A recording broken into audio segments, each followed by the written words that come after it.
আগো রব্বুল আলামিন, জাহান্নামের আযাব আর আমরা সইতে পারি না, জাহান্নামের আগুন আমরা আর সইতে পারি না। ওগো রব্বুল আলামিন, মেহেরবানি করে তুমি আমাদেরকে ধ্বংস করে দাও, নয়তো দুনিয়াতে আবার আমাদেরকে প্রেরণ করো। রব্বুল আলামিন জাহান্নামীদের আওয়াজ শুনে বলবেন, قال اخسئوا فيها ولا تكلمون।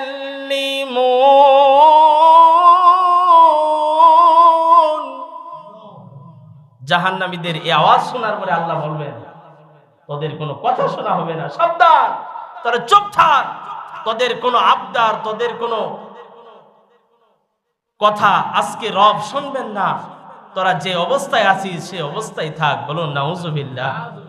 আমার রাসূল বললেন, জাহান্নামের পাশ দিয়ে আমি যাচ্ছি, জিবরাইল আমার পাশে, আমি দেখলাম ফেরেশতারা বিশাল এক পাথর নিয়ে দাঁড়িয়ে আছে, আর জাহান্নামীরা যাচ্ছে, আর তাদের মাথার উপরে জাহান্নামের পাথরগুলো নিক্ষেপ করা হচ্ছে। মন থেকে মন ভারী পাথর ওই জাহান্নামীদের মাথার মধ্যে নিক্ষেপ করে দেওয়া হচ্ছে। আমি প্রশ্ন করলাম, আরে জিবরাইল এরা কারা? জিবরাইল বলে, ইয়া রাসূলুল্লাহ, ওই সমস্ত মানুষ যারা কোরআন মানে নাই, যারা কোরআনকে ত্যাগ করেছে, কোরআন সংসদে যাক, কোরআন দিয়ে দেশ পরিচালনা হোক, কোরআন দিয়ে মানব জাতি পরিচালনা হোক, যারা এটা চাই নাই তাদের জন্য এই শাস্তি। বলুন নাউজুবিল্লাহ। আজকে কোরআন দিয়ে মসজিদ চলবে, মাদ্রাসা চলবে, কিন্তু দেশ চলবে না, এরকম মানুষ বিশ্বাস করে আমাদের মধ্যে আছে না নাই? আমার ভাইরা দেখেন, আজকে কোরআন দিয়ে যদি মানব জাতি পরিচালিত হতো, একটা চোর যদি চুরি করত, আল্লাহর কোরআন দিয়ে তার হাত যদি কেটে দেওয়া হতো, তাহলে বাংলাদেশের আনাচে কানাচে দেখা যাইতো শুধু হাত নাই। কথা বুঝেন নাই? কেন হাত কাটা গেছে প্রশ্ন করলে বলতো, আমি তো সিমেন্ট খেয়ে ফেলেছিলাম, আমি তো রডের বদলে বাঁশ দিয়েছিলাম, আমি তো টয়লেট খেয়ে ফেলেছিলাম, আমি তো রেশমের গম খেয়ে ফেলেছিলাম, আমি তো শীত বস্ত্র খেয়ে ফেলেছিলাম, এই অপরাধের কারণে রাষ্ট্র আমার হাত কেটে দিয়েছে। এইভাবে যখন সারা দেশে হাত কাটার রোগী বেড়ে যেত, তো শেষরা চোর যেগুলো আছে তারা চিন্তা করত, এরা এত বড় ক্ষমতাধর, এরা আজকে এদের হাত হারাইছে, আর আমরা যদি গম চুরি করি, লাউ চুরি করি, মানুষের বাড়িতে গ্যাসের চোলা চুরি করি, হ্যাঁ এগুলো চুরি করি, তাহলে আমাদের তো আর উপায় নাই। আর এই সমস্ত শেষরা চোরেরা খোদার যন্ত্রণায় তাদের পেটের মধ্যে পাথর বাঁধত, কিন্তু মানুষের সম্পদের দিকে চোখ তুলে তাকাতো না। আমার ভাইয়েরা, যারা কোরআন থেকে দূরে, কোরআনকে যারা মানে না, কোরআনকে যারা ত্যাগ করেছে, এই সমস্ত মানুষদের জন্য জাহান্নামে আযাব হচ্ছে। জাহান্নামের ফেরেশতারা তাদের মাথার উপরে বিশাল ওজনের এক পাথর নিক্ষেপ করবে। সম্মানিত মুসল্লিয়ানে কেরাম, আপনারা জানেন আল্লাহ তাআলা দুইটি জায়গা রেখেছেন, একটি হচ্ছে জাহান্নাম আর একটি হচ্ছে জান্নাত। মুমিনদের আবাস স্থল হচ্ছে জান্নাত, আর কাফের ফুজ্জার পাপাচারীদের আবাস স্থল হচ্ছে জাহান্নাম। জাহান্নাম এমন একটি জায়গা, যে জায়গায় শুধু আছে আযাব আর আযাব। সেই জাহান্নামের অধিবাসী কারা হবে?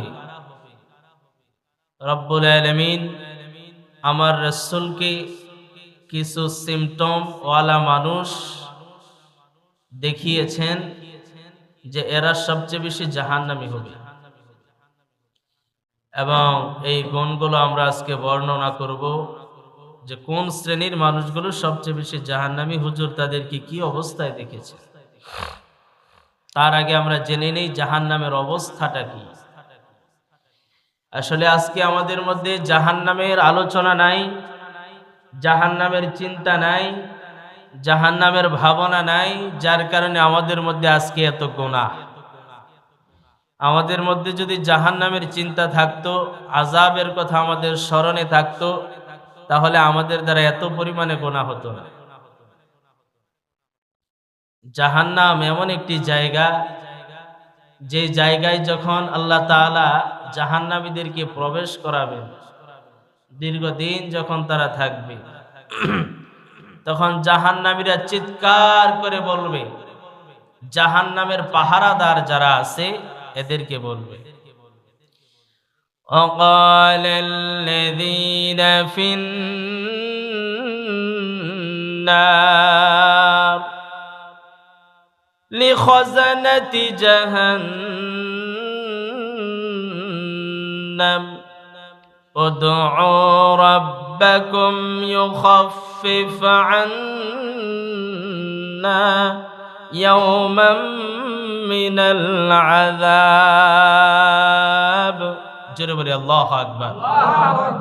রব্বুল আলামিন সূরা মুমিনুনের 49 নম্বর আয়াতে বলেন, জাহান্নামীরা জাহান্নামের অধিবাসী এবং পাহারাদারদেরকে বলবে, হে জাহান্নামের পাহারাদাররা, উদউ রাব্বাকুম, তোমাদের রবের কাছে একটা দরখাস্ত করো, আমাদেরকে যেন শুধুমাত্র একটি দিনের জন্য জাহান্নামের আযাব থেকে একটু রক্ষা করে, একটি দিনের জন্য একটু যাতে জাহান্নামের আযাব থেকে আমাদেরকে রক্ষা করে। আমরা আর পারছি না, জাহান্নামের আযাব সইতে আমরা আর কুলাইতে পারতেছি না। ওই জাহান্নামের পাহারাদাররা বলবে, আনু আওয়ালাম তাকু তাতিকুম রুসুলুকুম বিল বাইয়িনাত,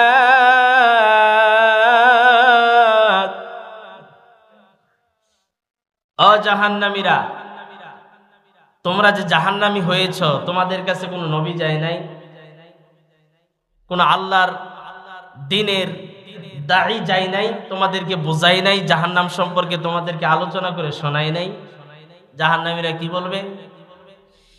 ক্বালু বালা ক্বালু ফাদউ ওয়া মা দুআউল কাফিরিনা ইল্লা ফি দালাল। ও জাহান্নামের প্রহরীরা, অবশ্যই আমাদের কাছে নবীরা আসছিল, দাঈরা আসছিল, আমাদেরকে বুঝাইছে। তো ফের এই জাহান্নামের প্রহরীরা বলবে, ফাদউ, তোমরা ডাকতে থাকো আজকে রবকে, ওমা দুআউল কাফিরিনা, আজকে কাফেরদের দোয়া ব্যর্থ হয়ে যাবে, রবের কাছে পৌঁছবে না। ওই জাহান্নামীরা বলবে, ও জাহান্নামের প্রহরীরা, তোমরা যদি আমাদের কথা নাই শোনো, তাহলে তোমাদের যেই লিডার আছে, জাহান্নামের যেই লিডার মালিক নামক একজন ফেরেশতা, ওই ফেরেশতার কাছে আমাদেরকে নিয়ে যাও, অথবা ওই ফেরেশতাকে আমাদের কাছে নিয়ে আসো, আমাদের মনের কিছু কথা তার কাছে বলতে চাই। আল্লাহ তাআলা সেই কথাও ফাইন্ড আউট করে দিয়েছেন। وَنَادَوْا يَا مَالِكُ لِيَقْضِ عَلَيْنَا رَبُّكَ قَالَ إِنَّكُمْ, ওই জাহান্নামীরা বলবে, ও মালিক নামক ফেরেশতা, তুমি রবের কাছে একবার দরখাস্ত করো, তোমার রব যেন আমাদেরকে ধ্বংস করে দেয়, জাহান্নামের আযাব আমরা আর সইতে পারি না, জাহান্নামের নির্যাতন আমরা আর সইতে পারি না, আমাদের কলিজা পুড়ে যাচ্ছে, আমাদের দেহ পুড়ে যাচ্ছে। একবার দেহ পুড়ে যায়, আবার দেহ নতুন ভাবে পূর্ণতা লাভ করে। চামড়াগুলো একবার পুড়ে যায়, আবার চামড়াগুলো গজায়। ও মালিক, ফেরেশতা, রবের কাছে একটু দরখাস্ত করো, তিনি যেন আমাদেরকে আর আযাব না দিয়ে আমাদেরকে যেন ধ্বংস করে দেন। ওই মালিক নামক ফেরেশতা ডাক দিয়ে বলবে, তোমাদের জন্য আজকে এতটুকুই যথেষ্ট, তোমাদেরকে রব্বুল আলামিন ধ্বংস করবেন না। বলুন নাউজুবিল্লাহ। মালিক নামক ফেরেশতার কাছে তারা কোন আবদার করে তাদের চাহিদা পূরণ হবে না। এবার রবের কাছে সরাসরি জাহান্নামীরা ডাক দিয়ে বলবে, রব, এই কথাটাও আল্লাহ ফাইন্ড আউট করে দিয়েছেন। রব্বানা আখরিজনা মিনহা ফাইন উদনা فإنا ظالمون আগো রব্বুল আলামিন জাহান্নামের আযাব আর আমরা সইতে পারি না, জাহান্নামের আগুন আমরা সইতে পারি না। ওগো রব্বুল আলামিন মেহেরবানি করে তুমি আমাদেরকে ধ্বংস করে দাও, নয়তো দুনিয়াতে আবার আমাদেরকে প্রেরণ করো। রব্বুল আলামিন জাহান্নামীদের আওয়াজ শুনে বলবেন ক্বালা খসাউ ফিহা ওয়া লা তুকাল্লিমুন।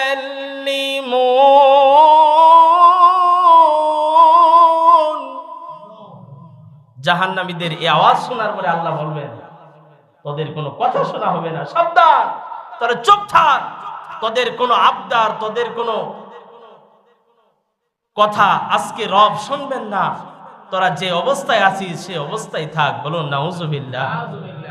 আমার ভাইরা, এই জাহান্নামীরা আগুনে জ্বলতে জ্বলতে এক পর্যায়ে কলিজা শুকিয়ে যাবে, পানির তৃষ্ণার্ততা বেড়ে যাবে, মনে মনে বলবে হাই যদি একটু পানি আমাদের জন্য ব্যবস্থা হতো। সঙ্গে সঙ্গে আসমানের দিকে তাকিয়ে দেখবে আসমানটা মেঘালয় হয়ে গেছে, অন্ধকার হয়ে গেছে। জাহান্নামীরা মনের মধ্যে একটু শান্তি লাভ করবে, মনে হয় আসমান থেকে পানি বর্ষণ হবে আর আমাদের হৃদয়টা শীতল হয়ে যাবে, কলিজাটা ঠান্ডা হয়ে যাবে। কিন্তু আমার বন্ধুগণ, আসমান মেঘালয় হবে, আসমান থেকে পানি আসবে, কিন্তু না, রব্বুল আলামিন আসমান থেকে রক্তের পানি বহন করবেন, আসমান থেকে রক্তের পানি বর্ষণ করবেন, বোঝযুক্ত নোংরাযুক্ত পানি আসমান থেকে বর্ষণ করবেন, আর জাহান্নামীরা তা খেয়ে ফেলবে। খেয়ে ফেলার সাথে সাথে এমন এক পর্যায়ে হয়ে যাবে জাহান্নামীদের কলিজাগুলো পড়ে যাবে, নারী বড়ি পুড়ে গিয়ে তাদের পিছনের রাস্তা দিয়ে বের হয়ে যাবে। নাউজুবিল্লাহ। সেই জাহান্নামের আগুন সইতে পারবো না, এত ভয়াবহ আগুন, এত ভয়াবহ নির্যাতন, যেই নির্যাতন কোন পৃথিবীর মানুষ যদি একটু লক্ষ্য করত, জাহান্নামীদের কান্নার আওয়াজ যদি পৃথিবীর কোন মানুষ শুনতো, আল্লাহর কসম করে বলি তারা কোনোদিন গুনাহের দিকে এক পা পরিমাণ যেত না। সেই ভয়াবহ আগুন আমাদের জন্যই তো অপেক্ষা করতেছে। আমার বন্ধুগণ, আমার রাসূল মেরাজে যাওয়ার পরে 8 শ্রেণীর মানুষকে জাহান্নামে দেখেছেন। আমার রাসূল বলেন জিবরাইল আমাকে নিয়ে গেল জাহান্নাম দর্শন করানোর জন্য। যখন আমি জাহান্নাম দর্শন করলাম, জাহান্নামের মধ্যে আমি দেখতে পেলাম জাহান্নামের ফেরেশতারা কিছু কিছু মানুষদের নখগুলোকে উপর করে ফেলতেছে, নখ তুলে ফেলতেছে, হাতের নখ তুলে ফেলা হচ্ছে, পায়ের নখ তুলে ফেলা হচ্ছে। আমি জিবরাইলকে প্রশ্ন করলাম, ওগো জিবরাইল, এরা কারা? তাদেরকে এমন শাস্তি কেন দেওয়া হচ্ছে? জিবরাইল আলাইহিস সালাতু ওয়াস সালাম বলেন, ইয়া রাসূলুল্লাহ, ইয়া হাবিবাল্লাহ, এরা হলো ওই ব্যক্তি যারা দুনিয়াতে গীবত করেছে, পরনিন্দা করেছে। ওই গীবত আর পরনিন্দা করার কারণে আজকে জাহান্নামে তাদের নখগুলোকে উপর করে ফেলা হচ্ছে। বলুন নাউজুবিল্লাহ। আমার ভাইরা, গীবত আর পরনিন্দা করার কারণে চোখগুলোকে জাহান্নামীরা রাখতে পারবে না। জাহান্নামের অধিবাসীরা, পাহারাদাররা, নিযুক্ত ফেরেশতারা এই গীবতকারী আর পরনিন্দাকারীদের এই নখগুলোকে উপর করে ফেলবেন। আল্লাহ আমাদেরকে হেফাজত করুন, বলুন আমিন। যারা গীবত করে তারা আপন ভাইয়ের, মরা ভাইয়ের গোশত ভক্ষণ করে। কে বলেছেন? আল্লাহ। এজন্য আমার ভাইয়েরা, গীবত করা এটা একটি গর্হিত কাজ। গীবত কাকে বলা হয়? মা হুয়াল গীবাত। গীবত বলা হয় কারো দোষ আছে, সেই দোষটাকে তার অগোচরে বর্ণনা করা হচ্ছে গীবত। আর একটা মানুষের মধ্যে দোষ নাই, তার নামে বানিয়ে বলা, সেটা হচ্ছে অপবাদ। গীবত আর আরেকটা হচ্ছে অপবাদ, দুইটার মধ্যে আকাশ পাতাল ব্যবধান। গীবতটা হচ্ছে নিচু পর্যায়ের একটা গুনাহ, সেটাও কবিরা। আবার যেটা অপবাদ দেওয়া হয়, আমার মধ্যে এই দোষটা নাই, আপনি আরেকজনের কাছে বর্ণনা করেছেন, আপনি কান কথা শুনে, তাহলে সেটা অপবাদ হয়ে যাবে, আল্লাহ তাআলা এটা সহ্য করবেন না। এজন্য কারো মধ্যে দোষ আছে, কিন্তু সেটাকে মানুষের কাছে বর্ণনা করার কোনো অধিকার আপনাকে দেওয়া হয় নাই। এজন্য গীবত থেকে আল্লাহ আমাদেরকে হেফাজত করুন, বলুন আমিন। আজকে আমাদের মুসল্লিরা মানে এত পরিমাণে গীবত করে, মসজিদের ইমামকেও ছাড়িয়ে যায় তারা, মানে ইমামকে নিয়েও তারা গীবত করে, নাউজুবিল্লাহ বলবেন না? কিন্তু একজন ইমামের ব্যাপারে আপনারা শুনবেন না, একজন ইমাম মুসল্লিদের নামে গীবত করেছে। একটা মারাত্মক গুনাহ, সাবধান, আপনারা সাবধান থাকবেন। আল্লাহ আমাদেরকে হেফাজত করুন, বলুন আমিন। 2 নাম্বার অপরাধ, আল্লাহ রাসূল জাহান্নামে আরেকটু অগ্রসর হচ্ছেন। রাসূল আকরাম সাল্লাল্লাহু আলাইহি ওয়াসাল্লাম দেখতে পাচ্ছেন কিছু কিছু মানুষের এই জিহ্বাগুলো কেচি দিয়ে কাটা হচ্ছে, হাতগুলো কেচি দিয়ে কাটা হচ্ছে, মুখগুলো, ঠোঁটগুলো কেচি দিয়ে কাটা হচ্ছে। আমার নবী প্রশ্ন করলেন, আগো জিব্রাইল, তারা কারা? তাদের জিহ্বা কেন কেচি দিয়ে কাটা হচ্ছে? জিব্রাইল আলাইহিস সালাতু ওয়াসসালাম বললেন, ইয়া রাসূলুল্লাহ, ইয়া হাবিবাল্লাহ, ওরা আপনার ওই সমস্ত উম্মত, ওই সমস্ত মানুষ যারা মানুষদেরকে ওয়াজ করে শোনাতো কিন্তু নিজে আমল করতো না। মানুষদের কাছে নসিহত করত, মানুষদেরকে ভালো হওয়ার জন্য বলতো, গুনাহ পরিতে করার জন্য বলতো, কিন্তু নিজেরাই সেই গুনার মধ্যে লিপ্ত হয়ে যেত। এরকম মানুষ আছে না? আরেকজনকে বলে তুমি প্রেম করিও না, কিন্তু নিজে প্রেম করে, এমন আছে না নাই? স্ত্রীকে বলে সাবধান, পরকিয়া করিও না, কিন্তু সে নিজেই আবার পরকিয়া করে, আছে না নাই? এই যে নিজে ঠিক নাই, আরেকজনকে ওয়াজ করে, এরকম মানুষদেরকে আল্লাহ রাসূল বলছেন যে জিহ্বাগুলো জাহান্নামে কেটে দেওয়া হবে। আল্লাহ আমাদেরকে হেফাজত করুন, বলুন আমিন। আমরা বলতেছিলাম আল্লাহ রাসূল জাহান্নামে মেরাজে গিয়ে দেখেছেন জাহান্নামে 8 শ্রেণীর মানুষ, নিকৃষ্ট মানুষ। এর মধ্যে আমরা 2টা বলে ফেলেছি। 3 নাম্বার হচ্ছে ওই সমস্ত নারীদেরকে আল্লাহ রাসূল দেখলেন যাদের স্তনের মধ্যে সাপ দংশন করতেছে, বলুন নাউযুবিল্লাহ। আমার মা বোনেরা যারা শুনতেছেন, আমি নিউজ পেয়েছি, আমার অনেক মা বোনেরা আমাদের আলোচনার জন্য অপেক্ষা করে, বলুন আলহামদুলিল্লাহ। তারা আগে ভাগে কাজ করে নামাজের মুসল্লায় বসে যায় যে ইমাম সাহেব বসবেন, আলোচনা করবেন, আমরা শুনবো। শুধু এতটুকু নয়, মুদিবাড়ি পর্যন্ত আলহামদুলিল্লাহ বলবেন না? এটা আমাদের জন্য একটা প্লাস পয়েন্ট। তো মা বোনেরা দিলের কান লাগিয়ে শোনেন, আপনাদের একটি ওয়াজ আসছে। আল্লাহ রাসূল জাহান্নামে মেরাজে গিয়ে দেখেছেন যে 1 শ্রেণীর মহিলাদের স্তনের মধ্যে সাপ দংশন করতেছে, সুবল মারতেছে। আমার রাসূল প্রশ্ন করলেন, ও জিব্রাইল, তারা কারা? হযরত জিব্রাইল বললেন, ইয়া রাসূলুল্লাহ, ওই সমস্ত নারীদের স্তনের মধ্যে সাপে সুবল মারতেছে, দংশন করতেছে, যেই সমস্ত নারীরা দুনিয়ার জমিনে তার সন্তানদেরকে দুধ খাওয়ায় নাই, সেই সমস্ত নারীরা যারা নিজেদের ফিটনেসকে ধরে রাখার জন্য নিজের কলিজার টুকরা সন্তানকে বুকের দুধ খাওয়ায় নাই, এমন মা বোন মনে হয় আমাদের দেশে নাই? আছে? আমার সচক্ষে দেখা যে তারা বলে যে আমাদের ফিটনেসকে ঠিক রাখার জন্য, বডি স্ট্রাকচারকে ঠিক রাখার জন্য বাচ্চাদেরকে দুধ খাওয়ায় না। এর মানে হচ্ছে যে তার এই অবয়ব বাহিরের পুরুষরা দেখবে, বলুন নাউযুবিল্লাহ। আমার মা বোনেরা,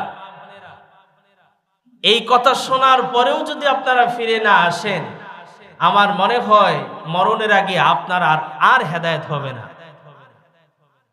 যেই সমস্ত মা বোনেরা 2 বছর পর্যন্ত তার কলিজার টুকরা সন্তানকে দুধ খাওয়াবে না, ওই জাহান্নামের মধ্যে জাহান্নামের সেই সাপগুলো তার স্তন থেকে দুধ পান করবে, বলুন নাউযুবিল্লাহ। অথচ রব্বুল আলামিন জানিয়ে দিয়েছেন, ওয়াল ওয়ালিদাতু ইউরদি'না আওলাদাহুন্না হাওলাইনি কামিলাইন। প্রতিটি মার জন্য অধিকার হচ্ছে সন্তান হওয়ার পরে 2 বছর পরিমাণ দুধ পান করাবে। এই আদেশ যিনি নাজিল করেছেন তিনি কে? আল্লাহ। কমপক্ষে 2 বছর। কিন্তু যেই মায়েদের দুধ আসে না ওইটা হলো ভিন্ন কথা। কিন্তু যেই মায়েদের স্তনে দুধ আসে ও বাচ্চাকে খাওয়ায় না, নিজেদের ফিটনেসকে ধারণের জন্য ওই সমস্ত মহিলাদেরকে জাহান্নামে সাপেরা দংশন করবে তাদের স্তনে। বলুন নাউজুবিল্লাহ। আল্লাহ আমাদেরকে হেফাজত করুন, বলুন আমিন। 4 নাম্বার হচ্ছে ওই সমস্ত মানুষ। আমার রাসূল বললেন জাহান্নামের পাশ দিয়ে আমি যাচ্ছি, জিবরাইল আমার পাশে। আমি দেখলাম ফেরেশতারা বিশাল এক পাথর নিয়ে দাঁড়িয়ে আছে আর জাহান্নামীরা যাচ্ছে, আর তাদের মাথার উপরে জাহান্নামের পাথরগুলো নিক্ষেপ করা হচ্ছে। মন থেকে মন ভারী পাথর ওই জাহান্নামীদের মাথার মধ্যে নিক্ষেপ করে দেওয়া হচ্ছে। আমি প্রশ্ন করলাম, আরে জিবরাইল এরা কারা? জিবরাইল বলে, ইয়া রাসূলুল্লাহি, ওই সমস্ত মানুষ যারা কোরআন মানে নাই, যারা কোরআনকে ত্যাগ করেছে, কোরআন সংসদে যাক, কোরআন দিয়ে দেশ পরিচালনা হোক, কোরআন দিয়ে মানব জাতি পরিচালনা হোক, যারা এটা চাই নাই তাদের জন্য এই শাস্তি। বলুন নাউজুবিল্লাহ। আজকে কোরআন দিয়ে মসজিদ চলবে, মাদ্রাসা চলবে, কিন্তু দেশ চলবে না, এরকম মানুষ বিশ্বাস করে আমাদের মধ্যে আছে না নাই? আমার ভাইরা দেখেন, আজকে কোরআন দিয়ে যদি মানব জাতি পরিচালিত হতো, একটা চোর যদি চুরি করত, আল্লাহর কোরআন দিয়ে তার হাত যদি কেটে দেওয়া হতো, তাহলে বাংলাদেশের আনাচে কানাচে দেখা যাইতো শুধু হাত নাই। কথা বুঝেন নাই?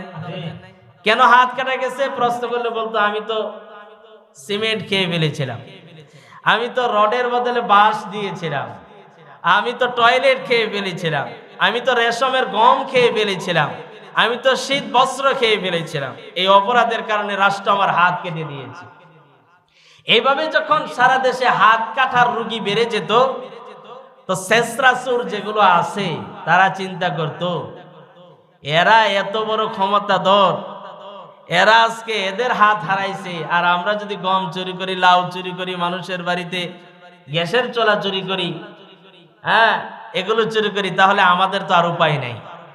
আর এই সমস্ত শেষরাসুরেরা খোদার যন্ত্রণায় তাদের পেটের মধ্যে পাথর বাঁধত, কিন্তু মানুষের সম্পদের দিকে চোখ তুলে তাকাতো না। আমার ভাইয়েরা, যারা কোরআন থেকে দূরে, কোরআনকে যারা মানে না, কোরআনকে যারা ত্যাগ করেছে, এই সমস্ত মানুষদের জন্য জাহান্নামে আযাব হচ্ছে। জাহান্নামের ফেরেশতারা তাদের মাথার উপরে বিশাল ওজনের এক পাথর নিক্ষেপ করবে। এটা হচ্ছে জাহান্নামে। আর দুনিয়াতে কি হবে আল্লাহ তাআলা সেটাও জানিয়েছেন।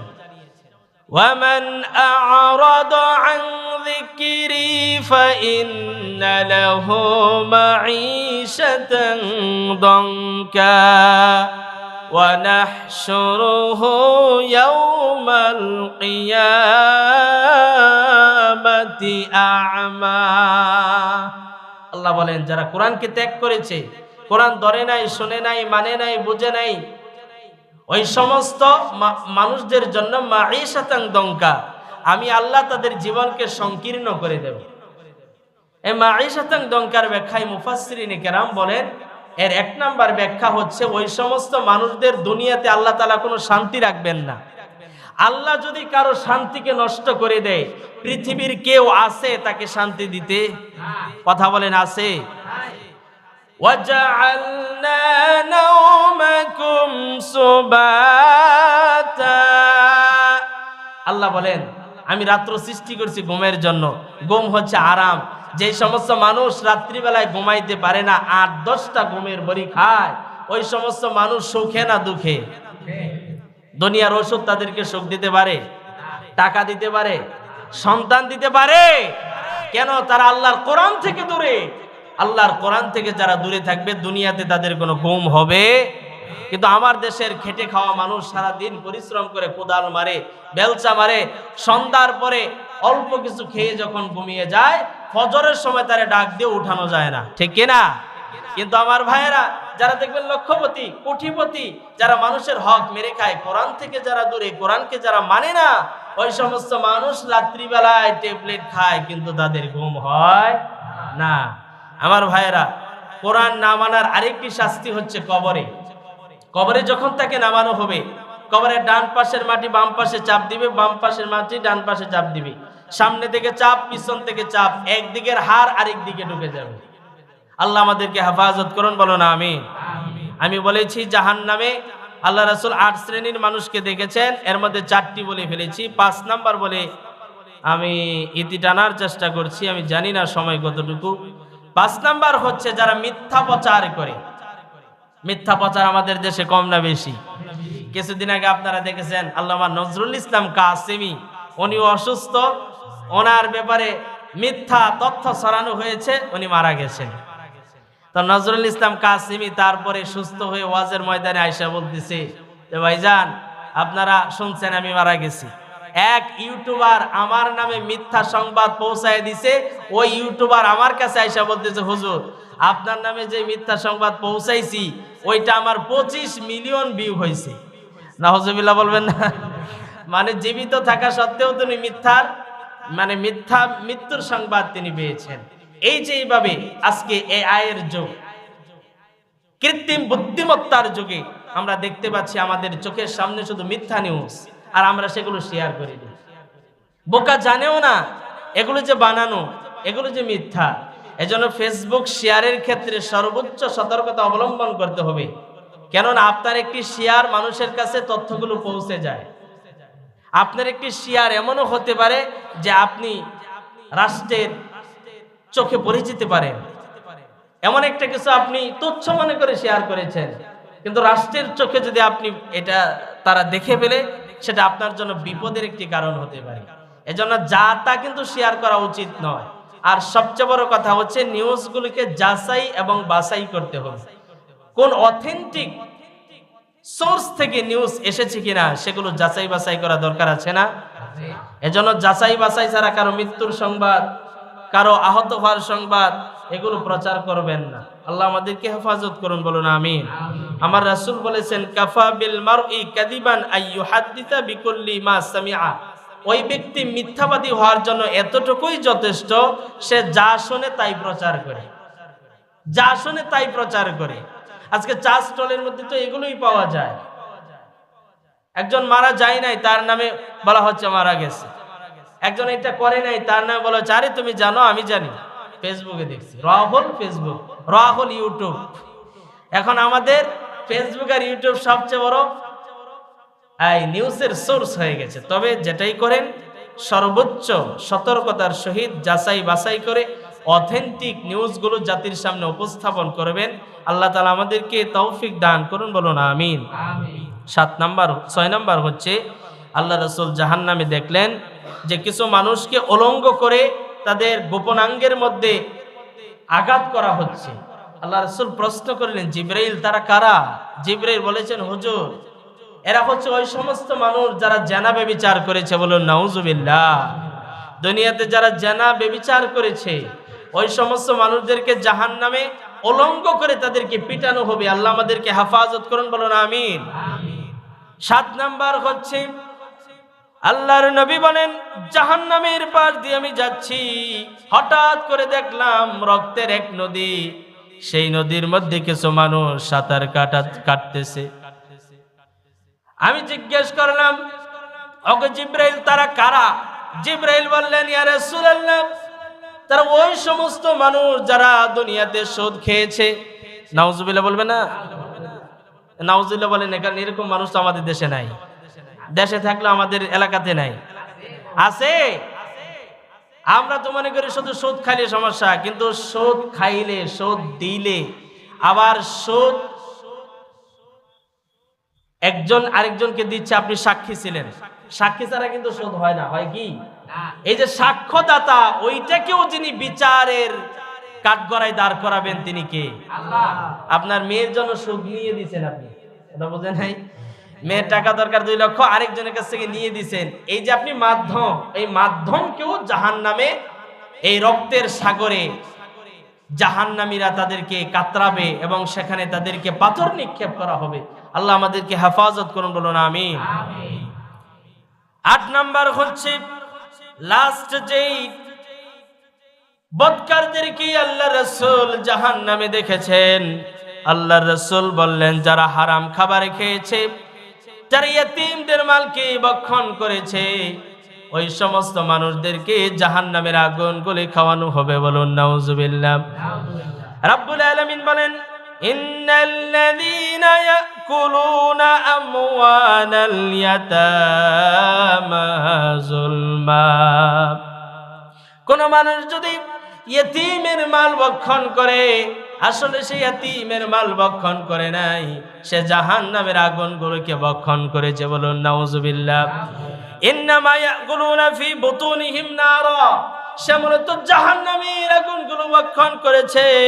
ওয়া সায়াসলাউনা সাঈরা, তারা সেই জাহান্নামের মধ্যে চিরকাল জাহান্নামের আগুনগুলো ভক্ষণ করতে থাকবে।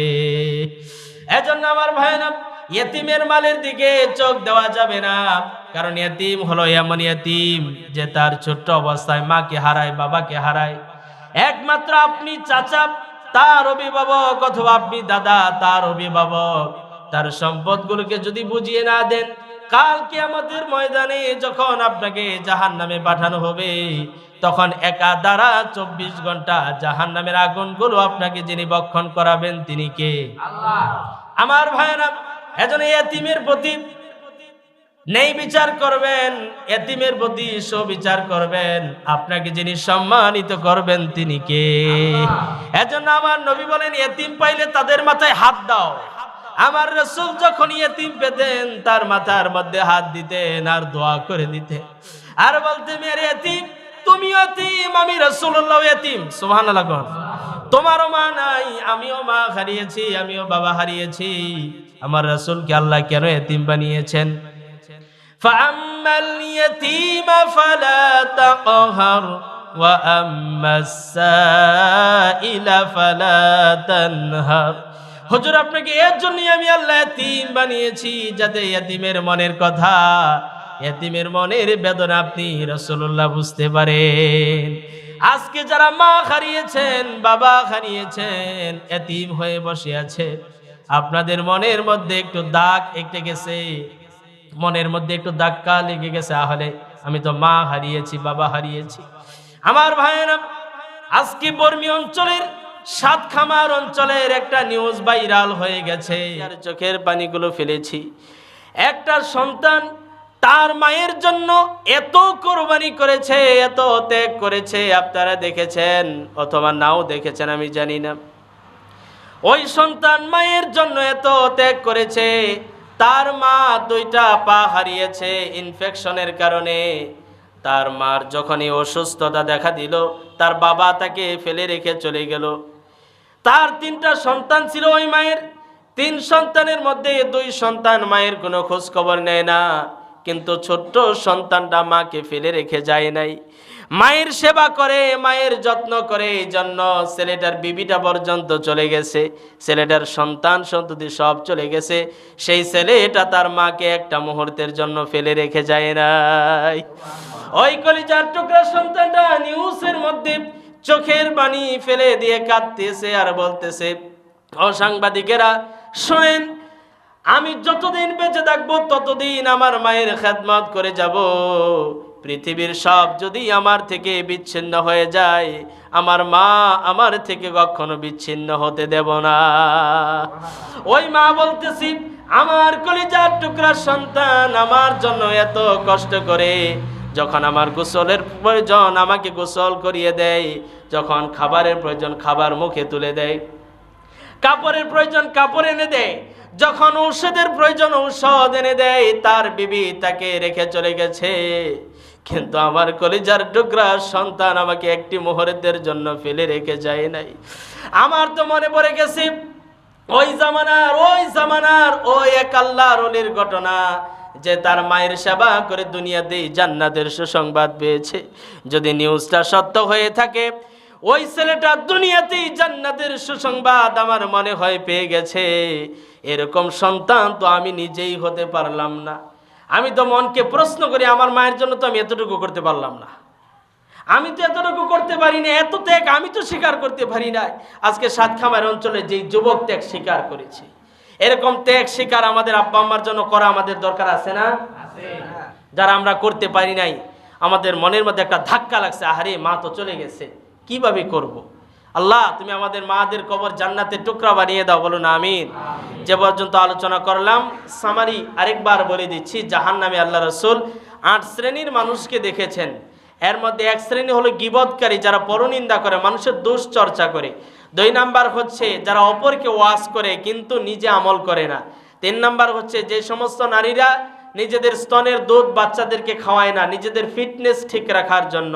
4 নাম্বার হচ্ছে যারা কোরআনকে ত্যাগ করেছে। 5 নাম্বার হচ্ছে যারা মিথ্যা নিউজ প্রচার করে। 6 নাম্বার হচ্ছে যারা জেনাকারী, ব্যভিচারী, এই সমস্ত মানুষ। 7 নাম্বার হচ্ছে সুদখোর। 8 নাম্বার হচ্ছে যারা হারাম খাবার ভক্ষণ করে এবং এতিমের সম্পদগুলো যারা অন্যায়ভাবে গ্রাস করে নেই, এদেরকে আল্লাহ রাসূল জাহান্নামে অধিক পরিমাণে দেখেছেন নির্যাতিত হতে। আল্লাহ ওই সমস্ত কোয়ালিটি থেকে আমাদেরকে হেফাজত করুন, বলুন আমিন। যে পর্যন্ত আলোচনা করলাম, ওমা আলাইনা ইল্লাল বালাগ, আল্লাহ সবাইকে আমল করার তৌফিক দান করুন, বলুন আমিন। আরেকটি ছোট্ট কথা, সেটি হলো আমাদের মধ্যে একজন অসহায় ব্যক্তি